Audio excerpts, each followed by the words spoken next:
What is going on, y'all? This is your first time here. My name is Tu, and this is going to be the drawer system walk around on Mallrunner.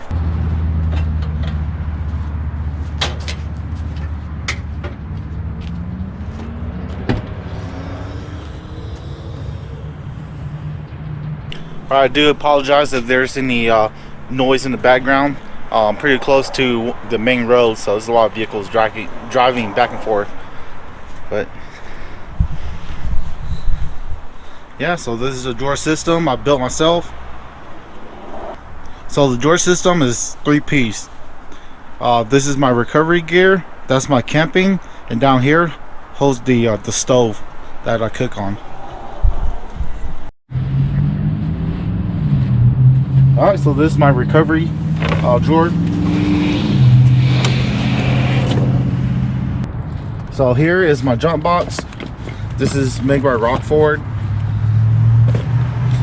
This is just a backup kit made by Rhino USA. This is an air down kit. And then Rhino USA, this is Tree Saver. Forgot who makes this. This is just a 30-foot tow strap. And then this is 80 feet of for the winch extension.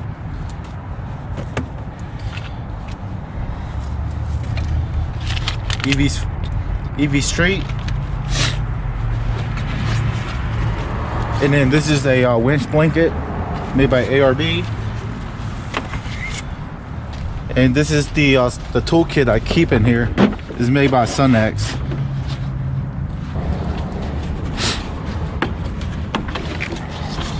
So that's a toolkit I keep on in the truck.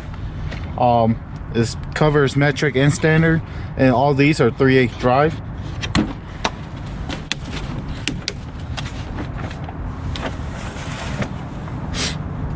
And then this is a snatch ring.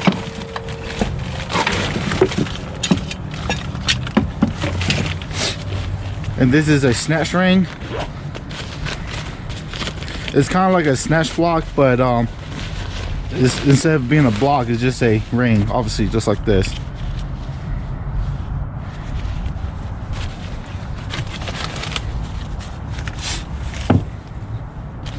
Alright, and then just have some, random ratchet straps.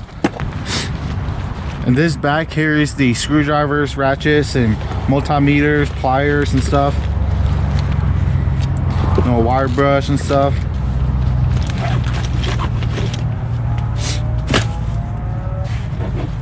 Always got to have a roll of duct tape.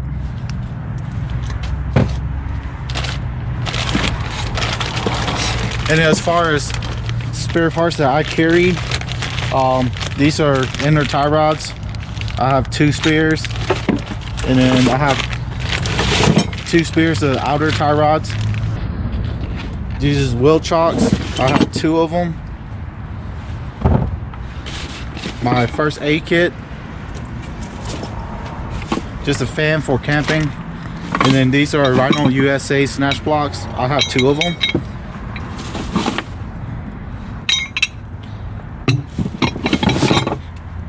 And then this is a snap-on plier. I keep this in here just in case if I ever need to change the tie rods. Alright, and then this drawer, like I said, is my camping gear.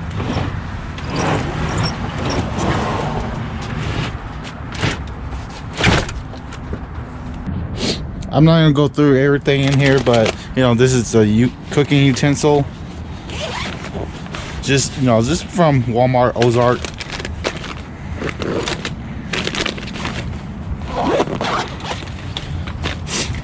And then ramen noodles, several packs. These are just for emergency. If we're on the trail somewhere and we're starving, I can stop and cook. Knives, oil.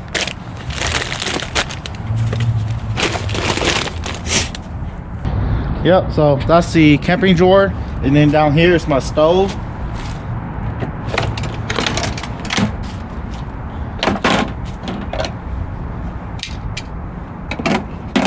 And this is just a Coleman stove. And normally how I use it is like this.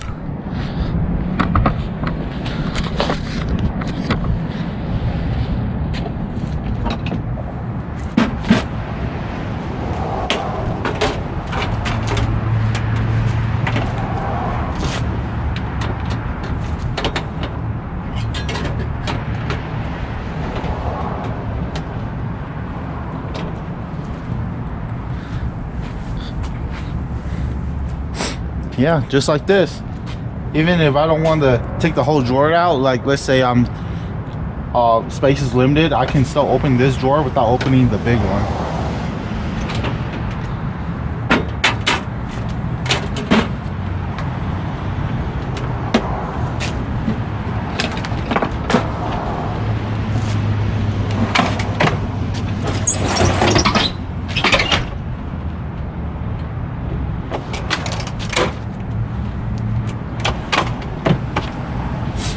But yeah, the reason why Mallrunner is so heavy is that I keep these stuff in Mallrunner all the time. So, you know, what you guys see here is basically, it's always in the vehicle. But yeah, just having all this camping stuff, emergency food, and things like that. You know, I'm always I'm ready to stay the night if I have to, if I ever get stuck out there, or if me and Tiffany decided to take a road trip or something at the last minute, we can just, you know, throw our clothes and stuff in and just go, because the rooftop tent stays on, and having all this camping equipment, we can just, like I said, we can just go anywhere and stop and just, you know, have fun. So, you know, when we do go camping or road tripping, a lot of it is not planned out. We just like kind of decide on the last minute and we just go. So I think that's one important thing, or one of the main things about overlanding, is just being, you know, just go without a destination. You know, you just go for the trip. Yeah, so I run a secondary battery on Mallrunner. The battery is behind this drawer, all the way in the back. I'll show you guys that in a minute.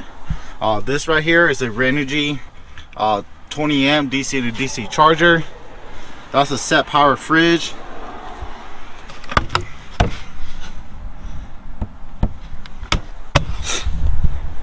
Yeah, set power fridge, and this is I think it was a 30 quart, I believe. I've had it like almost about 2 years now.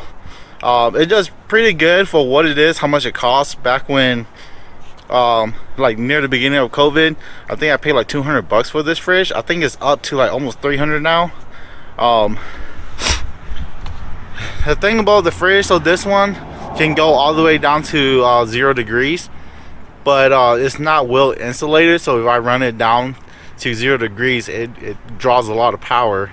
But it can do it. I kept ice creams in here during one of the Lake McConaughey camping trip, and we're at the beach there, and yeah, just it's being hot outside, you know, during summer, 80-90 degrees, and you know, it's pretty cool when you can pull ice cream out of the fridge for everybody. Yeah, so right behind the fridge, I keep the this is suitcase solar panel made by SunPower. I don't want to put it on top of the tent, so that's why I decided to get a foldable or suitcase solar panel. That is 100 watts, and the way I charge the second battery with that panel is through the power inverter right there. The power inverter I'm running is 1200 watts, and it's a DC to AC inverter, so it changes 12 volt to 110, and also has a solar panel or solar controller built into it, so that is how I charge it. I run the wires up to, I can't remember, I think it was this one, either this one or this one, I can't remember. I have to pull the plugs to check, obviously, but one of them is for the solar panel only, and then the other one's for the diesel heater. And this is just a gauge to check my second battery, and that, you know, that tells me all the information I need to know about the battery. So right here, this is my air up kit. I do run a dual air compressor right down here. That compressor is made by MaxiTrack.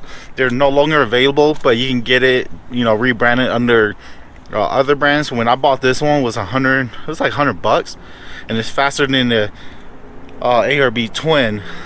But was it like more flay in them? They rebrand this compressor now. You pay a little bit more. I think it's like 300 bucks, but it's still really, it's worth the money because it's really fast.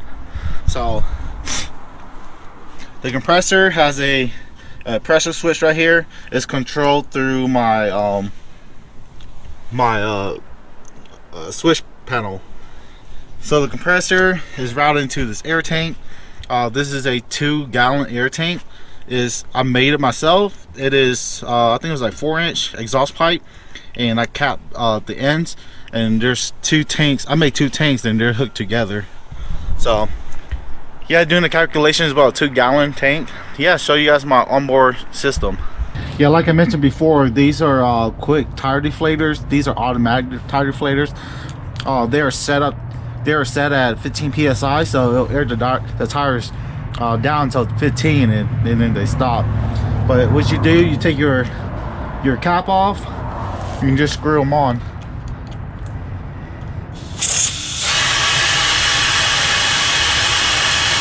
So this is my 4 tire inflator kit that I made myself.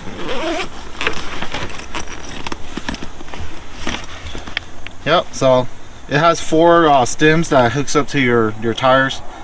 These are, I think, Haltech couplers. They're quite expensive. I think they're like $25 a piece. But yeah, it has 4 teeth, or 3. I'm sorry, 3 of them that grabs to your valve stem. It keeps it from popping off.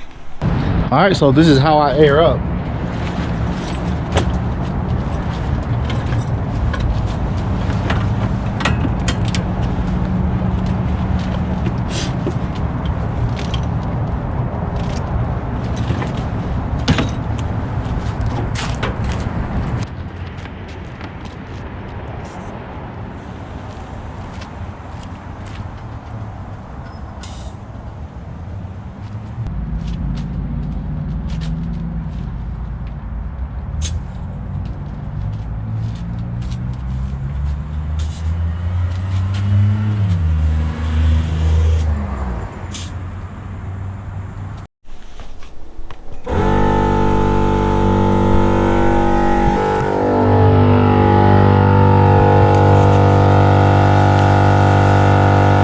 Yeah, so here I keep a spare hose so I can help inflate other people. This is, you know, super long hose.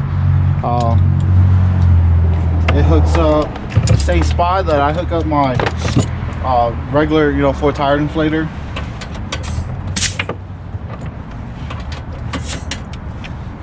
Just like that, I can run it to other vehicles. This is the advantage of having a air tank, is that I can take this off and hook up a blowgun tip, so I can blow off, you know, dust or whatever I need to.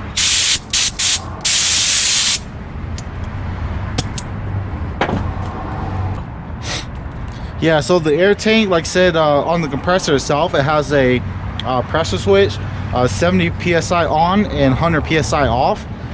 And also the tank is not perfectly sealed. I put a small leak at the bottom of the tank so that the pressure can relieve over time.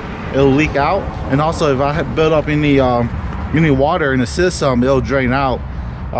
But here in Colorado, the air is pretty dry, so there's really no worry about condensation and stuff. So this houses my kinetic rope. I have a 30-inch kinetic rope, and also all my soft shackles and stuff stays in this bag. Alright, so let me show you guys my secondary battery. Yeah, so this is my secondary battery. Like I said, it's behind the recovery drawer, and the battery's right there. It's kind of dark, I don't know if you guys can see it. So the DC charger hooks up to the battery and it charges the battery. But yeah, so that's my drawer system, and my onboard air. So appreciate you guys watching. See you guys again next time.